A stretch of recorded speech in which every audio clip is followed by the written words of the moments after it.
Brooksaw Antiques here. Today we have this 1950 Smith Corona Silent vintage portable typewriter. I'm going to show you how to use the functions and make sure they all work. Up top is the adjustable paper guide. This helps you guide the page in straight. I'm going to line that up with the edge of the platen, which is the main roller that feeds the paper. And on each side are these paper fingers that are adjustable, and you could just line that up with the paper when you feed it. And these are the margins, and this is the paper support arm. So we're going to set the margins to be about the length of the page. Just kind of push it down with your thumb and move it about 0 and 75. And you also want to make sure that those are in between the paper fingers. So I'm just going to make sure that these paper fingers are just going to be on the edge of the page, so I get as much clearance as possible. And I'm just going to move that margin. Otherwise you run into it kind of like that. So I'm going to move that margin a little bit closer to the middle. And that looks good to me.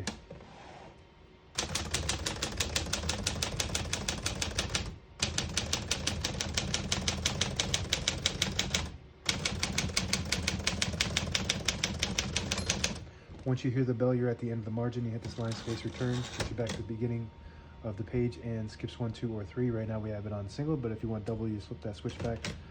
Skips 2, one more, it skips 3. That works good. We're going to keep it on single for now and finish typing. As you can see, all the keys type nice and none of them skip or stick. I'll type a sentence in red on the next line. To switch from black to red, there's a switch on the right side here. You put it all the way down, it prints the bottom portion of the ribbon. When you have it in the middle, it doesn't print any ink at all.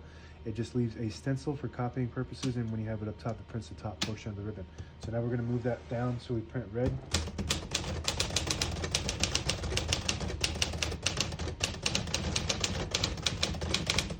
Gorgeous.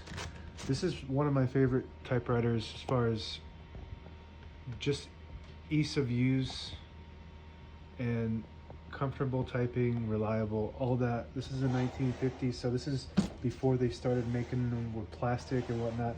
Very well designed. It does have the branding of a silent, but obviously it's not silent. It's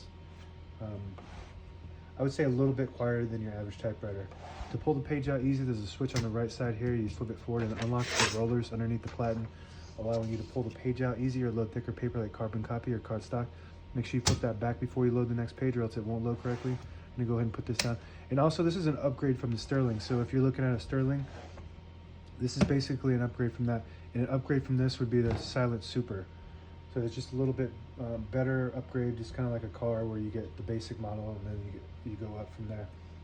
So we're gonna move this back to the top to print the top portion of the ribbon. You got shift on each side and the shift lock on the left. To clear that, just hit the shift button again. Backspace on the left side looks good. Tab on the right. Tabs are behind this flip panel here, and they're manual, so you just take these little inserts out and put them anywhere on this rack. And this rack has a scale to tell you exactly what space they're on, and I got them on 10s, so go to the beginning of the margin and it'll stop at each one of those tabs. Very nice. Show you from the front. Works great. MR below that stands for margin release. When you get to the end of the margin, it will lock the key so they can't print. You hit that MR, it'll allow you to go all the way to the end or until you get stuck on that paper finger. Open the hood. All the brand new ribbon is loaded on the left side, so it's pulling to the right. And if you want to switch that direction, there's a switch right here above the backspace.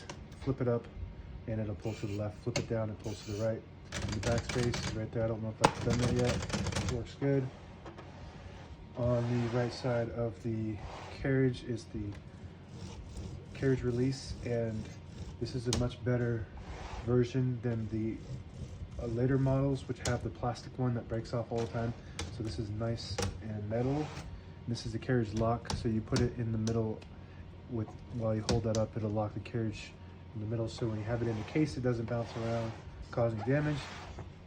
Carriage release on the left, same as the right. Very nice. And you pull this little lever out, it'll disable the spacing when you turn the knob, so you can get to an exact spot on the page. You push it in, you get the clicks. Each one of those clicks is one space.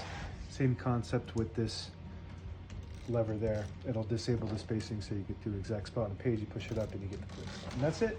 Now available on eBay or Etsy. Search Brooksaw Antiques.